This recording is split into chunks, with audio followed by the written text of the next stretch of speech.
Energizing your soul through the inspired Word of God. This is your daily devotional reading.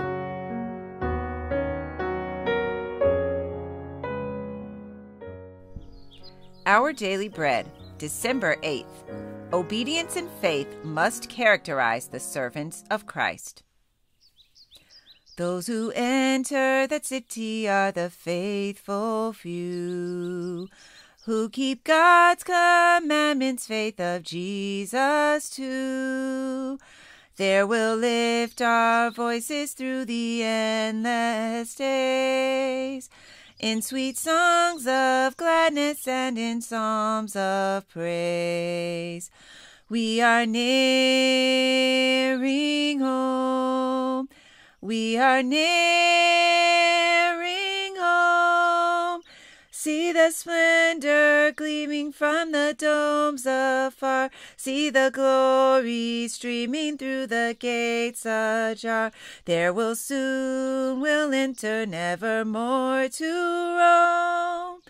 Hear the angels singing, we are nearing home.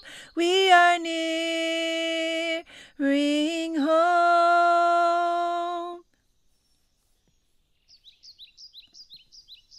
Obedience and faith must characterize the servants of Christ. For the Son of Man shall come in the glory of his Father with his angels, and then he shall reward every man according to his works. Matthew chapter 16, verse 27. Satan watches his opportunity when the Christian is unguarded to seize from him the precious graces, but it is the privilege of the follower of Christ to obtain strength from God to hold every precious gift. He will often have severe conflict with the powers of darkness in order to retain them, or if he has lost a heavenly grace through lack of watchfulness, he will have a struggle to regain. Fervent and effectual prayer will be regarded in heaven. When the servants of God take the shield of faith for their defense and the sword of the Spirit for war, they will succeed. When truth in its simplicity and strength prevails among believers and is brought to bear against the spirit of the world, it will be evident that between Christ and Belial there is no concord. The triumph of Christianity is dependent on the influence of its adherents. Manfully, the Christian is to fight the good fight of faith. Lawfully, he is to strive, never relaxing his efforts, day by day seeking for greater power to help those around him. His words are to be right words, pure and true, fraught with sympathy and love. His actions, right actions, a help and a blessing to the weak. Never is he to grow weary in his work. He will meet with trial, but he must always be brave and cheerful, bringing joy and courage into other lives. Obedience and faith must characterize us as the servants of Christ. Our Redeemer unfolded before his disciples that he must go to Jerusalem and suffer many things of the chief priests and elders, and be killed, and be raised from the dead the third day.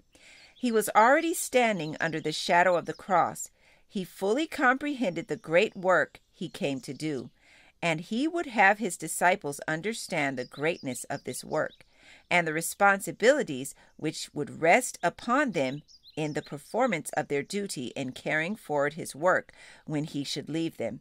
He said to them, "If any man will come after me, let him deny himself and take up his cross and follow me. For whosoever shall save his life shall lose it. For what is a man profited if he gain the whole world and lose his own soul? Or what shall a man give in exchange for his soul? For the Son of Man shall come in the glory of his Father with his angels, and then he shall reward every man according to his works."